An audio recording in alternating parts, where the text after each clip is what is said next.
Imanku tetap teguh di dalam Yesus.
mendengarkan firman-Mu, dan kami telah menaikkan pujian syukur kami atas segala kemurahan demi kemurahan dalam hidup kami. Tuhan, tolonglah kami, berikan kami konsentrasi yang baik, dan singkapkan rahasia kebenaran-Mu bagi kami ya Tuhan, sehingga kebenaran itu menyadarkan kami, meneguhkan kami, dan memperbaharui hidup kami. sehingga di tengah-tengah proses perjalanan kehidupannya boleh kami menjadi kuat, menjadi alat perpanjangan tangan Tuhan, akan menjadi kesaksian yang hidup dimanapun Tuhan tempatkan kami. Terima kasih. Berkat-Mu ya Tuhan bagi setiap bahkan seluruh jemaat-Mu yang hadir saat ini. Yesus. Di dalam nama Tuhan kami Yesus Kristus, kami berdoa dan ucap syukur. Haleluya. Amin. Silakan duduk Bapak Ibu dan saudara-saudari sekalian. Tuhan.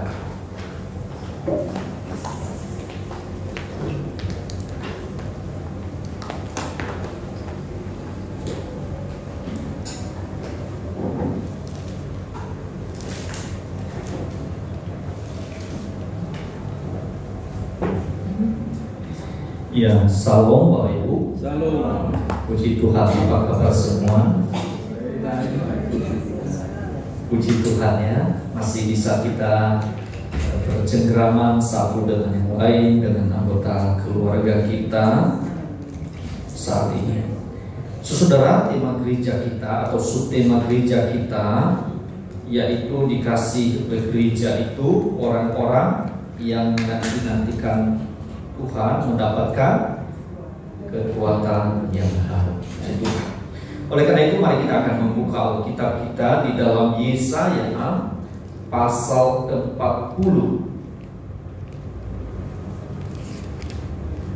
ayatnya yang ke-27 sampai ayatnya yang ke-31.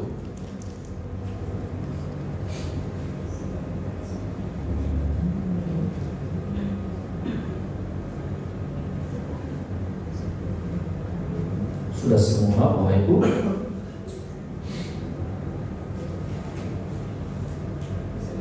Sudah? Jikalau sudah, kita akan baca bersama-sama dalam hitungan yang ketiga ya. Jangan saling mendahului, tapi kita akan pelan-pelan baca ya. Yesaya pasal 40 ayatnya yang ke-27 sampai ayatnya yang ke-31. 1, 2, 3. Mengapakah engkau berkata demikian, hai Yakub, dan berkata begini, hai Israel, hidupku tersembunyi dari Tuhan, dan hakku tidak diperhatikan Allahku. Tidakkah kau tahu dan tidakkah kau dengar? Tuhan ialah Allah kekal yang menciptakan bumi dari ujung ke ujung. Ia tidak menjadi lelah dan tidak menjadi lesu, tidak terduga pengertiannya. Dia memberi kekuatan kepada yang lelah dan menambah semangat kepada yang tiada berdaya. Orang-orang muda menjadi lelah dan lesu, dan teruna-teruna jatuh tersandung. Tetapi orang-orang yang menanti-nantikan Tuhan mendapat kekuatan baru. Mereka seumpama raja wali yang naik terbang dengan kekuatan sayapnya. Mereka berlari dan tidak menjadi lesu. Mereka berjalan dan tidak menjadi lelah. Puji Tuhan, Bapak Ibu dan saudara-saudara yang kekasih. Bagian dalam kebenaran firman Tuhan ini sangat menarik sekali. Tentunya gereja Tuhan punya tujuan, sehingga subtema ini yang sudah digumulkan dan diserkan kepada jemaat, bahwasanya sungguh suatu hal yang sangat indah manakala kita hidup di dalam kebergantungan kita kepada Tuhan. Saudaraku dikasihi Tuhan, di dalam bagian ini, di dalam Yesaya ini, saudara, tentunya ini adalah satu perjalanan kehidupan umat Tuhan yang saat itu mereka sedang berada di bawah pembuangan di Babel. Jikalau saya bertanya Bapak Ibu, hidup di dalam pembuangan atau di bawah penjajahan itu menyenangkan atau tidak menyenangkan?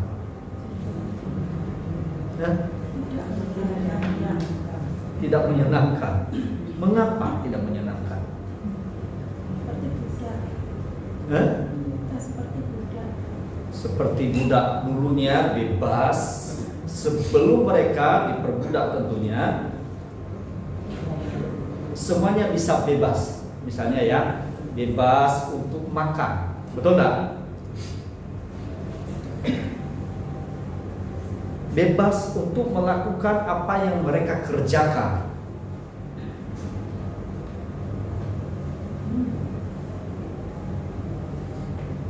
Apalagi? Biasanya. Mengapa tidak menyenangkan? Karena tentunya di bawah tekanan. Itu adalah sesuatu hal yang tidak menyenangkan, Bapak Ibu. Berada di bawah tekanan itu adalah sesuatu hal yang sulit sekali.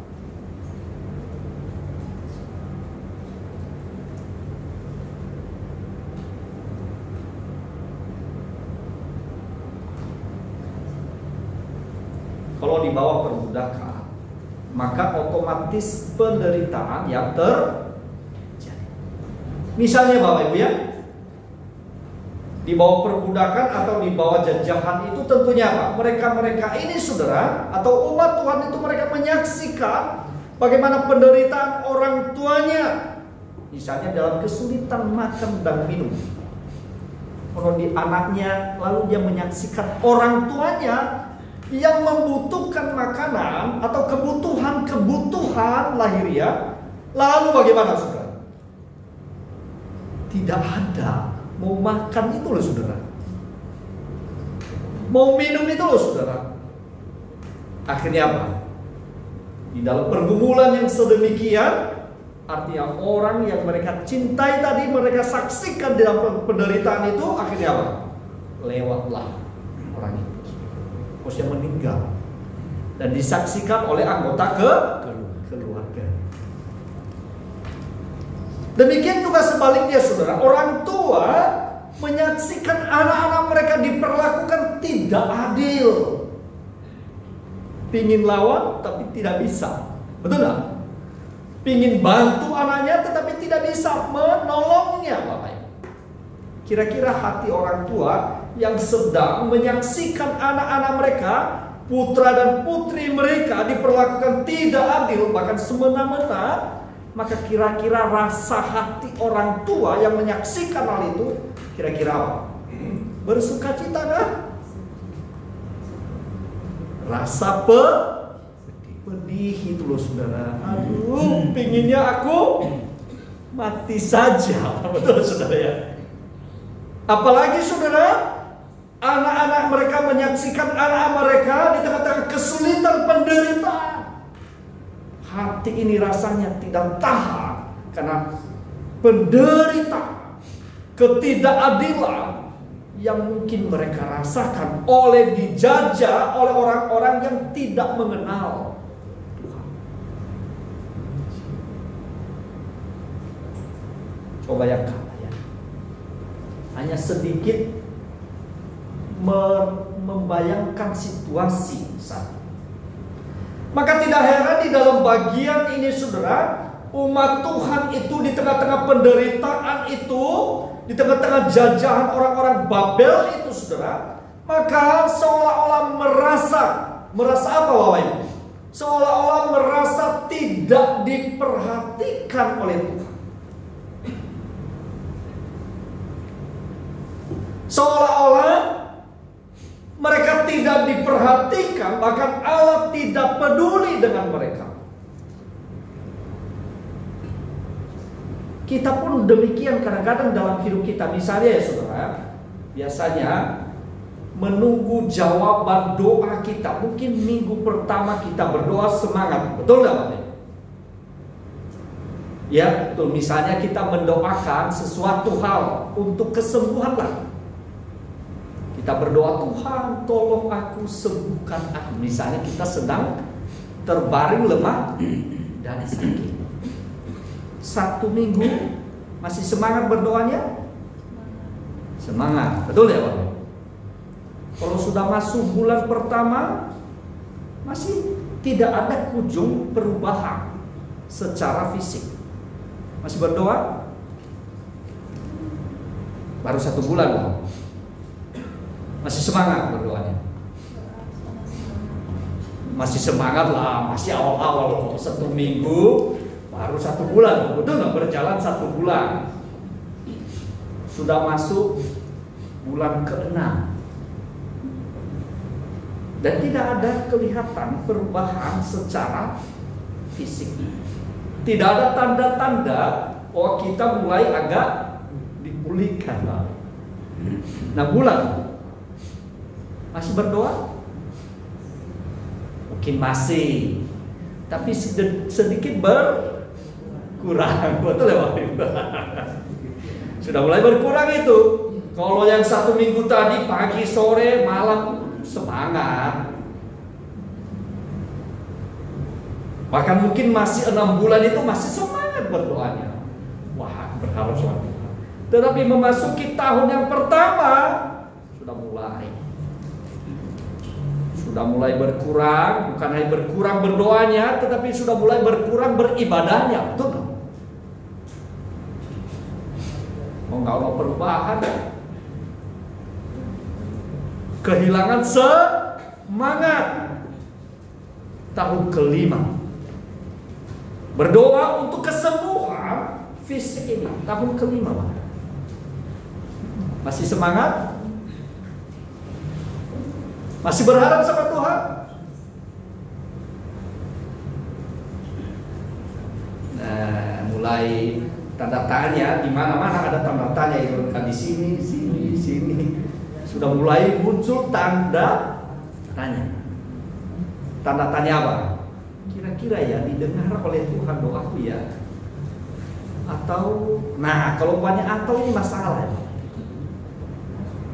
Jangan-jangan dia nggak peduli sama saya. Nah, kalau pada jangan-jangan nggak peduli, seolah kita memberikan ruang, oh Allah itu tidak setia kepada kita, bukan? Betul nggak?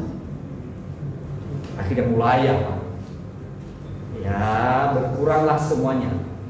Doanya di rumah sudah mulai berkurang. Apalagi Bapak Ibu? Baca firman-Nya sudah mulai berkurang. Ibadahnya sudah mulai pujiannya sudah mulai apa? Karena apa saudaraku yang dikasihi Tuhan? Karena sudah mulai putus asa. Oleh karena apa? Seolah-olah Tuhan tidak mendengar doa mereka, bukan? Doa kita. Maka di dalam bagian ini itu adalah satu gambaran bagi kita sebenarnya. Orang-orang yang percaya kepada Tuhan bisa kita mengalami hal yang sama. Di tengah-tengah kesulitan realita kehidupan ini bisa kita terjebak seperti apa yang mereka alami. Mereka jalani hari-hari mereka di tengah-tengah penindasan, di tengah-tengah yang tidak ada harapan ke depan. Maka tidak heran saudara yang dikasihi Tuhan, di dalam bagian kebenaran firman Tuhan ini diawali di dalam ayat yang ke-27 itu saudara, seolah-olah mereka itu telah dilupakan oleh Tuhan. Seolah-olah mereka Allah itu tidak peduli dengan mereka. Di dalam ayat yang ke-27 dia berkata demikian, mengapakah engkau berkata demikian hai Yakub, dan berkata begini hai Israel, hidupku apa saudara? Tersembunyi dari Tuhan, dan hakku tidak diperhatikan Allahku. Yakin Allah itu tidak peduli?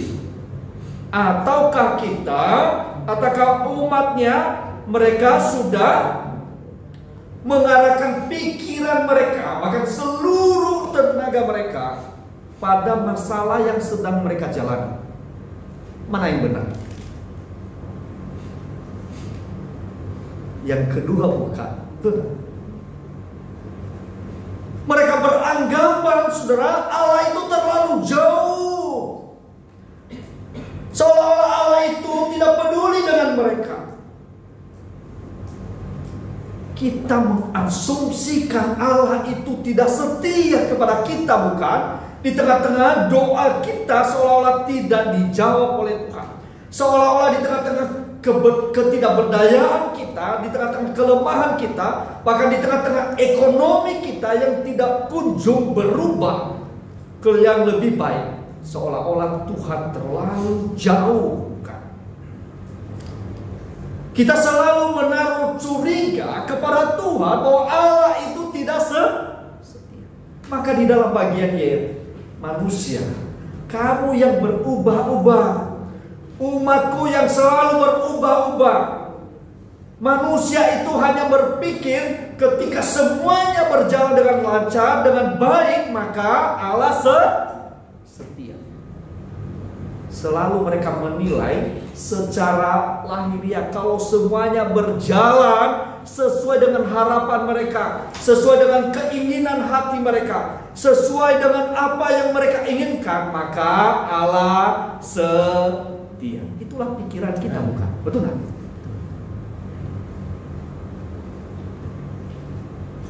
Coba kalau banyak di dalam kesedihan, tetesan air mata, pergumulan kehidupan ini yang silih berganti dalam hidup ini. Apalagi di dalam kelemahan yang tidak pernah kunjung sembuh. Apa yang ada di dalam pikiran dan di dalam hati kita sama seperti mereka. Seolah-olah kita mencurigai Allah itu tidak setia kepada kita. Seolah-olah hanya Allah ada ketika kita menikmati segala kelimpahan secara lahiriah dalam hidup ini. Tidak demikian dengan Allah kita, Bapak.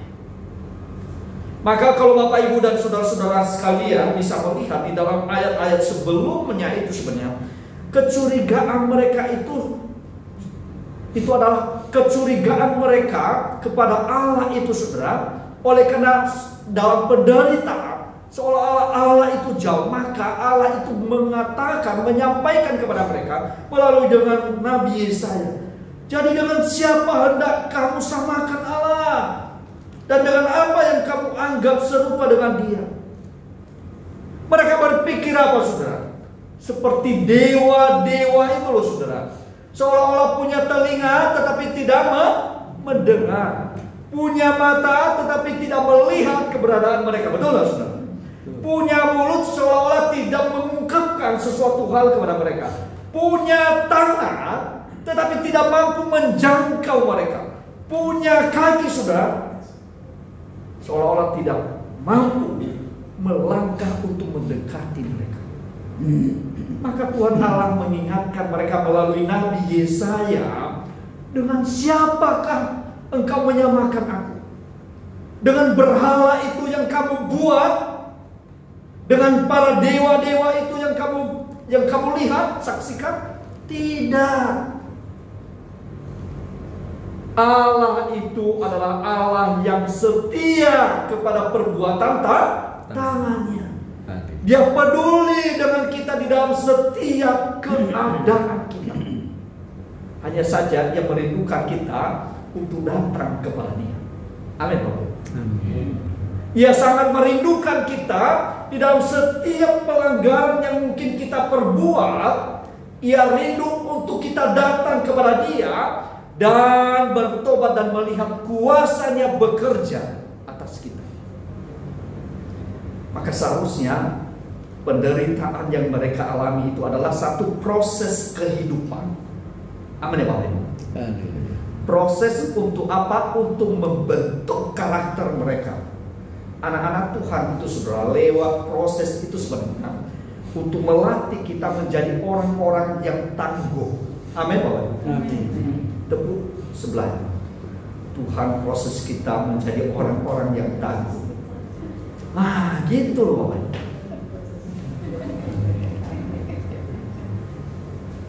Tadi di Gateway itu saya mengatakan manusia itu dari muda sampai dia berjalan usianya sampai usia indah. Saya kadang-kadang berhati-hati mengatakan tua itu lansia itu. Kadang-kadang ada yang tidak mau menerima semua. Makanya saya bilang biasanya usia indah. Nah, enak kan? Enak kalau usia indah? Enak. Bisa terus bertambah umurnya, saudara. Tetapi saudara, yang tidak bisa kita pungkiri, kalau umur sudah bertambah, maka bagaimana? Apa yang muncul, Bapak? Hah? Ono boyo ini saudara. Sudah mulai muncul itu, saudara. Linu-linu, biasanya di bagian apa?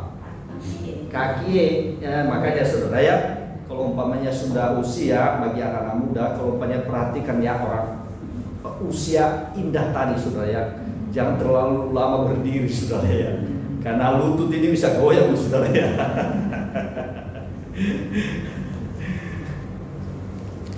Itu yang kita tidak bisa pungkiri. Usia berlanjut, ya. Keadaan kondisi kita ketika kita lanjut usia atau usia indah, maka penyakit itu sudah mulai berdatangan satu-satu mereka. Tanpa kita undang itu, saudara. Dia datang. Itu tamu yang tidak diundang, dia datang kepada kita. Lalu saudara, apakah hati kita menjadi ciut? Tidak, usia boleh lanjut. Usia boleh bertambah. Tetapi hati kita, oleh karena telah diperbaharui oleh Tuhan, maka itu akan menjadi bergejolak. Semangat kita itu menjadi bergejolak oleh karena didorong oleh kasih Allah, didorong oleh kuasa Allah. Saudara kasih Tuhan, maka Tuhan mengkehendaki mereka di tengah-tengah penderitaan itu adalah sesuatu mereka melihat hal yang lain sebenarnya. Bukan mereka melihat sebagai kutukan hukuman Allah kepada mereka, bukan, tetapi justru apa? Tuhan izinkan hal itu untuk melatih mereka, mendidik mereka, untuk memperbaharui mereka. Jadi mindset itu, saudara, dirubah. Memang Tuhan izinkan mereka di sana untuk dibentuk mereka. Ada hal-hal yang mereka tinggalkan seharusnya. Hati mereka yang tidak berkenan kepada Tuhan, maka mereka tinggalkan hal itu. Dan mereka dengan sabar. Untuk apa? Untuk berjalan sesuai dengan rencana Tuhan. Walaupun di tengah-tengah penderitaan. Kalau umpamanya mereka tidak sabar di sini, saudara, seolah-olah mereka berusaha untuk keluar dari penderitaan itu, tidak mungkin. Tapi Tuhan sekali lagi melatih mereka, memproses mereka, supaya di tengah-tengah penderitaan yang sedang Tuhan izinkan terjadi dalam hidup mereka, mereka dengan sabar, setia untuk apa? Tidak hanya saja mendengar firman Tuhan itu, tetapi juga belajar untuk setia melakukan. Amin, Bapak Ibu. Amin. Yakin, Bapak Ibu? Yakin.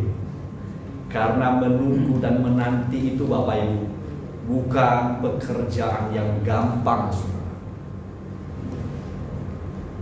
Menanti dan menunggu itu adalah pekerjaan yang membosankan. Yakin. Misalnya, saudara, mereka itu sampai 70 tahun.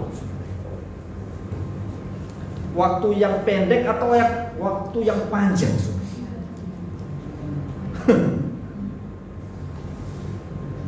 Panjang, Bapak. Bukan waktu yang pendek, bukan juga waktu yang sedikit itu, saudara. Maka di dalam generasi berikutnya itu, Tuhan merindukan mereka supaya dalam situasi hal itu pun mereka tetap setia datang kepada Tuhan, mendengar firman-Nya. Mereka berbalik kepada Tuhan, bahkan mereka menaklukkan diri mereka kepada Tuhan. Maka saudara, di tengah-tengah pertanyaan-pertanyaan yang muncul itu, saudara, maka Nabi Yesaya itu hadir di tengah-tengah keputusasaan mereka, hadir di tengah-tengah kehilangan pengharapan, untuk menghibur hati mereka. Tidak hanya saja menghibur hati mereka, tetapi sekaligus meyakinkan mereka bahwa kasih Tuhan itu tidak pernah berubah kepada mereka. Kita bisa berubah-ubah. Kadang-kadang kita berjanji kepada anggota keluarga kita, bukan? Betul tidak? Misalnya suami istri. Oh ya, tahun depan ya sudah dikasih schedule itu. Tahun depan ya kita healing. Healing dikit-dikit lah. Healing kecil-kecil. Karena sesuatu hal bukan memang disengaja Bapak Ibu. Tapi oleh karena sesuatu hal, misalnya salah satu suami istri yang mengalami kelemahan tubuh. Tahu-tahu tepat waktu untuk rencana healing, maka tidak jadilah healing. Kenapa? Itulah keberadaan kita. Kadang-kadang kita berjanji, bukan kita sengaja untuk tidak menepati janji kita, karena kita tidak mampu menjalaninya. Oleh kenapa? Karena keterbatasan. Kadang-kadang kita juga memberikan schedule jadwal untuk pergi misalnya kepada anak-anak kita. Tahu-tahu ada sesuatu hal yang jauh lebih penting, saudara. Akhirnya apa? Bukan kita melalaikan, tapi ada hal yang prioritas yang lain. Bahkan mungkin juga sekalipun kita sudah memberikan schedule, saudara, jadwal, kadang-kadang kita lupa, bahkan lalai memenuhi. Karena memang kita manusia kadang-kadang lupa, bahkan lalai memenuhi setiap janji kita. Maka saudaraku yang dikasihi Tuhan, jadi dengan siapakah kita samakan dengan Tuhan? Tidak ada. Sama seperti kita? Tidak. Sama seperti dewa-dewa itu? Tidak. Allah kita adalah Allah yang berdaulat atas segala alam semesta ini. Dialah pemilik. Dan Allah itu tidak pernah tertidur, walaupun mungkin kita terbatas adanya, mungkin kita lalai, tetapi Allah kita itu di dalam segala keadaan kita, Dia tidak pernah lalai perhatiannya kepada saudara dan saya. Dia tidak pernah melupakan kita, bahkan tidak pernah lupa akan janjinya kepada setiap anak-anak.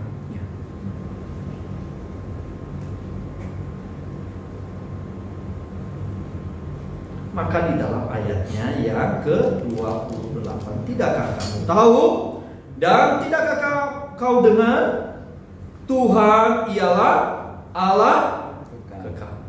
Yang apa? Yang menciptakan bumi dari ujung ke Ia tidak apa saudara? Menjadi lelah dan tidak menjadi lesu. Tidak terduga pengertian.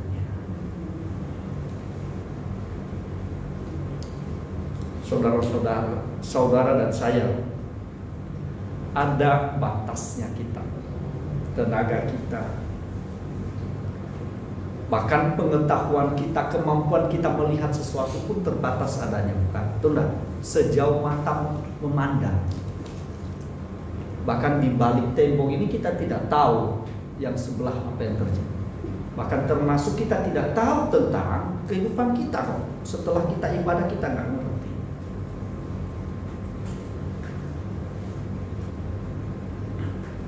Setelah kita memuji Tuhan, apa yang terjadi seketika kita pulang nantinya, kita nggak mengerti apa yang terjadi. Itulah keberadaan kita.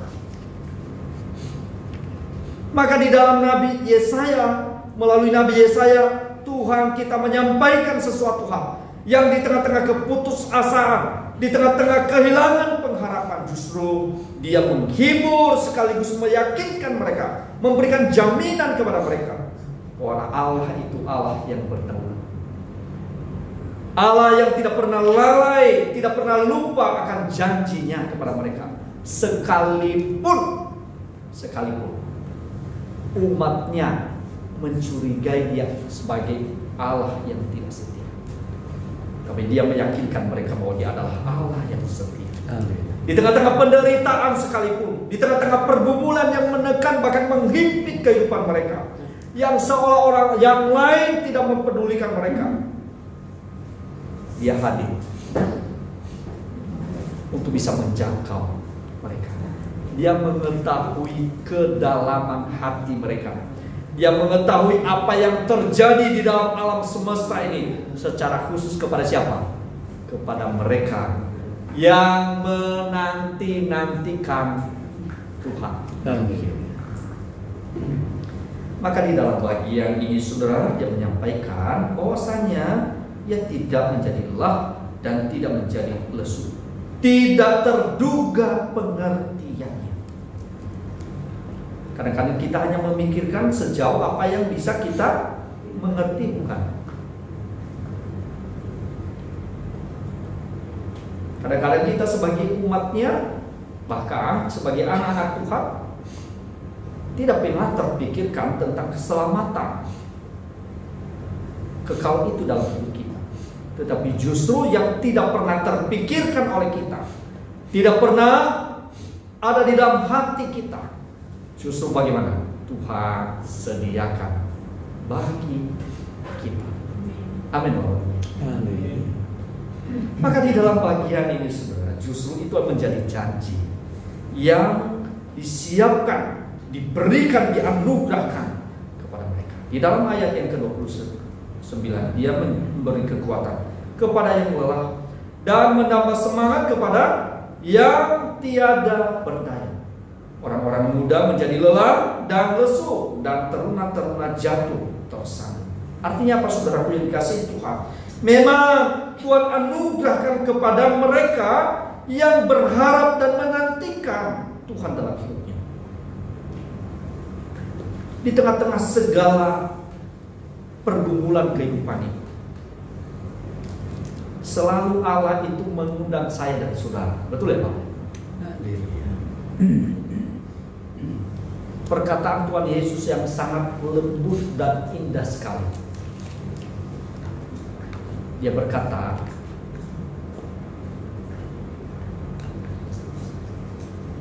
di dalam setiap pergumulan kita, marilah kepadaku yang letih dan coba bayangkan, kadang-kadang pergumulan kehidupan setiap hari itu, kesulitan itu. Saya tidak tahu perkembangan ekonomi saat ini saudara. Apakah masih tambah itu naik dolarnya atau bagaimana, saya tidak tahu. Oh, bukan itu yang saya gumulkan saudara ya. Tapi setidaknya ekonomi sekarang ini ya tidak baik-baik saja. Betul Pak? Membuat hati manusia itu bagaimana? Aduh, mikir dua kali loh Bapak. Syukur-syukur masih bisa bekerja, betul nggak? Kalau umpamanya misalnya salah satu anggota keluarga, bahkan tulang punggung keluarga di PHK, misalnya, kita nggak mendoakan hal itu. Misalnya, apa nggak bergumul untuk kebutuhan anak-anak sekolah, betul nggak Pak? Makan minum misalnya. Itu pergumulan hari-hari kita, bukan?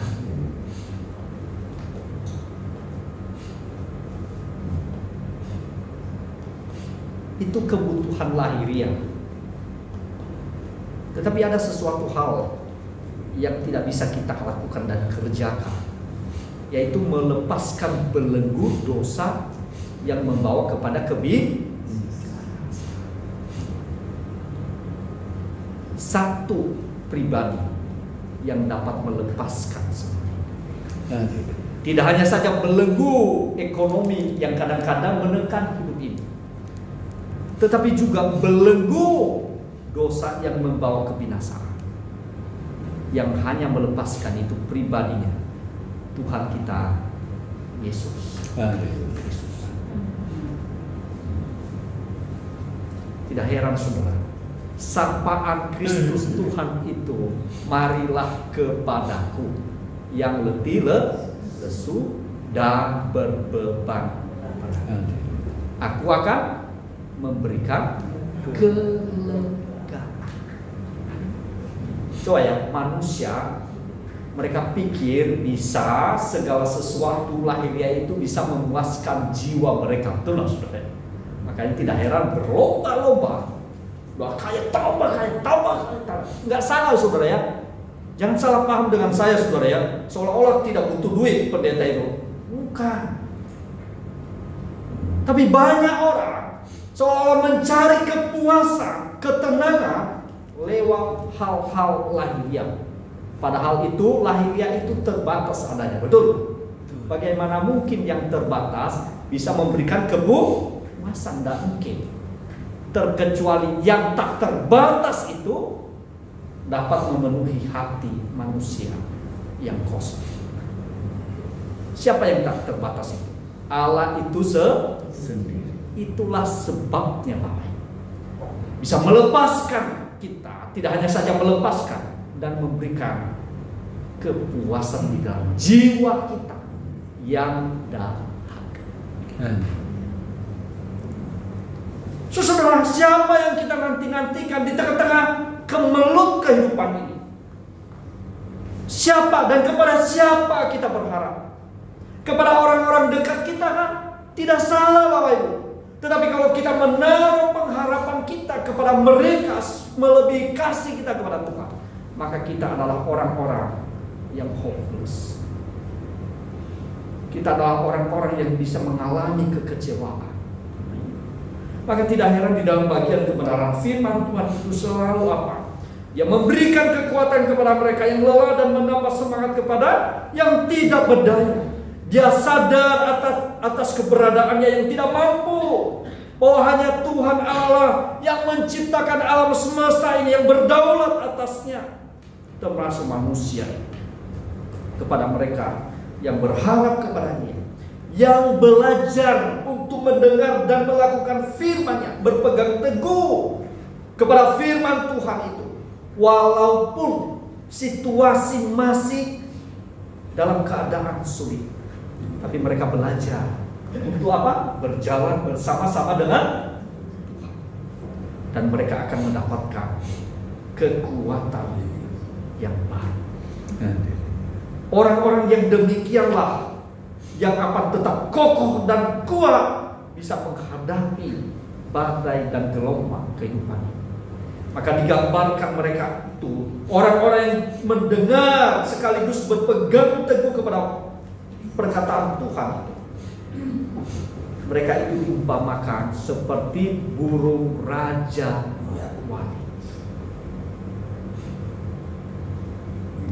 Burung raja wali itu saudara ada masanya saudara. Rupanya burung raja wali itu kalau udah tua ada masanya dia berhenti. Lalu dia cabutin semua bulu-bulunya saudara. Memang sakit itu Bapak Ibu ya. Jangan dikira gak sakit itu. Sakit sekali. Tapi bagaimanapun untuk kalau dia mau hidup, maka semua bulu-bulu yang lama itu yang sudah tua itu harus dia cabutin dengan bulunya. Tidak hanya saja itu saudara. Parunya itu dia banting-banting di apa? Di batu supaya paru yang lamanya itu apa? Lepas. Dan setelah itu semuanya sudah mulai gundul bulunya, akan muncul bulu yang baru. Dan parunya itu bukan paru lagi yang sudah bengkok ke dalam sebenarnya, tetapi paru yang baru. Coba bayangkan, penderitaan itu dia harus lewati loh. Baru setelah itu nantinya burung raja wali itu terbang tinggi lagi. Ketika dia terbang tinggi, ada musuh yang paling besar lagi saudara. Apa itu? Angin dahsyat di atas itu loh saudara. Jangan pikir kita ketika kita lihat dengan kacamata kita loh, biasanya wah aman-aman aja di atas itu. Betul nggak Pak? Tapi di langit itu loh saudara, anginnya kencang sekali. Maka burung raja wali itu ada kalanya angin itu bukan sesuatu hal yang menjadi problem besar. Memang problem besar sebenarnya, tetapi justru dia pakai itu untuk apa? Sebagai sarana untuk bisa terbang tinggi raja wali. Demikianlah orang yang bergantung kepada Tuhan. Bukan berarti persoalan dan pergumulan itu sirna, tidak. Justru di tengah-tengah pergumulan itu, orang-orang yang menantikan Tuhan itu, justru Tuhan curahkan kekuatan yang baru bagi mereka. Oleh karena sumbernya itu, sumber kekuatan itu dari Tuhan, maka mereka hari demi hari mereka melewati pergumulan kesulitan hidup ini. Dan pada akhirnya mereka keluar sebagai pemenang.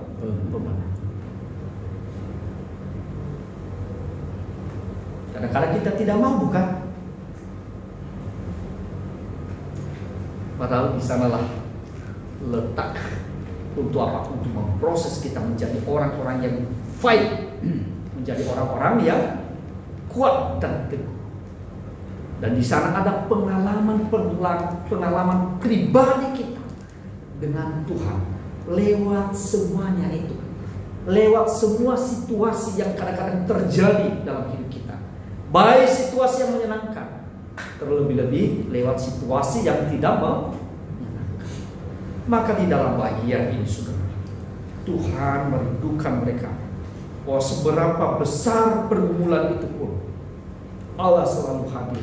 Tidak hanya saja hadir, tetapi Allah juga yang menopang kehidupan mereka. Dan kalau mereka bersandar dan bergantung kepada Tuhan, maka kekuatan baru Tuhan anugerahkan hari demi hari. Maukah saudara dan saya mau dengan setia kepada Tuhan? Jawab di dalam hati kita yang paling dalam. Karena setiap saat bisa saja diperhadapkan dalam kehidupan ini sesuatu hal yang kita tidak minta, sesuatu hal yang kita tidak inginkan. Tapi percayalah, kalau kita berpegang teguh kepada Tuhan kita, Yesus Kristus, maka kekuatan baru itu kita rasakan. Ada pengalaman-pengalaman yang indah dan istimewa bersama dengan Tuhan kita, Yesus Kristus. Ketika kita melewati satu pergumulan, lalu kita berkata, puji Tuhan, puji Tuhan, dan puji Tuhan. Di dalam tokoh-tokoh Alkitab, Bapak Ibu dan saudara-saudara sekalian, tidak ada satupun tokoh Alkitab yang tidak mengalami sesuatu hal yang bergumul dalam hidupnya. Semua mereka mengalami pergumulan kehidupan. Tapi justru lewat pergumulan itu, boleh terus mereka menyatakan tentang apa? Tentang iman mereka kepada Tuhan. Misalnya salah satu contoh, Bapak Ibu dan saudara-saudara sekalian, Sadrak, Mesak, dan Abednego. Ketika dibuang di perapian, saudara, kira-kira apa yang mereka ungkapkan? Apa yang mereka ungkapkan? Tuhan lepaskan kami, baru kami percaya. Nah, mereka berkata apa, saudara? Kalaupun tidak lepaskan kami dari perapian ini, kami tetap juga menyembah. Tapi di luar dugaan, betul ya? Walaupun artinya apa? Ya, mau Tuhan izinkan itu, mungkin kami tidak dilepaskan, tidak menjadi masalah. Tetapi kami sudah menjadi miliknya Tuhan. Betul nggak? Termasuk Daniel. Semua tokoh-tokoh iman itu, saudara, selalu diperhadapkan di dalam situasi yang mungkin tidak menyenangkan. Tapi percaya kuasa Allah, perjumpaan dengan Allah itu, pengalaman-pengalaman dengan Allah itu adalah sesuatu hal yang membuat hati mereka bersuka cita. Kiranya pengalaman-pengalaman bersama-sama dengan Tuhan lewat hal yang menyenangkan. Saya mengatakan dua selalu itu sarana yang Tuhan pakai itu, baik hal-hal yang menyenangkan atau kelimpahan, maupun juga hal-hal yang tidak menyenangkan. Jangan dikira, saudara, ya, kalau umpamanya kaya atau semua limpah, seolah-olah tidak bisa meninggalkan Tuhan. Banyak yang tidak setia kepada Tuhan. Hal yang sama di tengah-tengah kesulitan pun juga banyak orang yang tidak setia kepada Tuhan.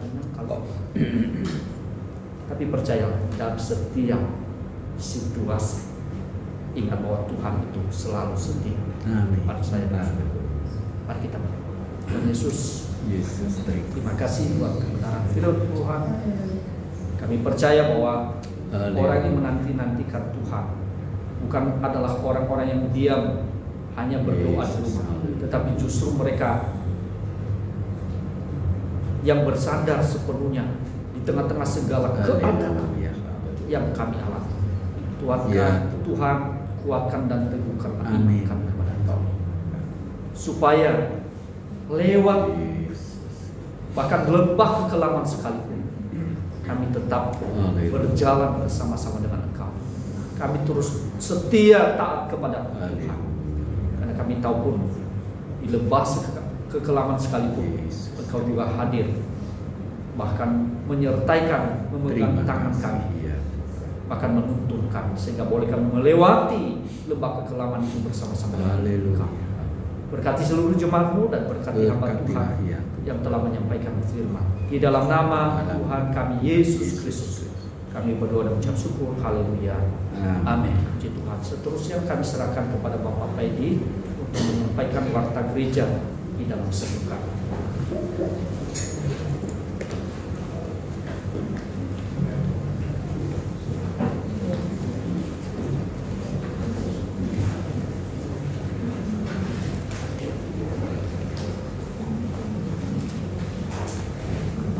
Puji Tuhan, demikianlah firman Tuhan yang telah disampaikan oleh Bapak Pendeta Anugrah, kiranya menjadikan kekuatan bagi kehidupan kita. Amin.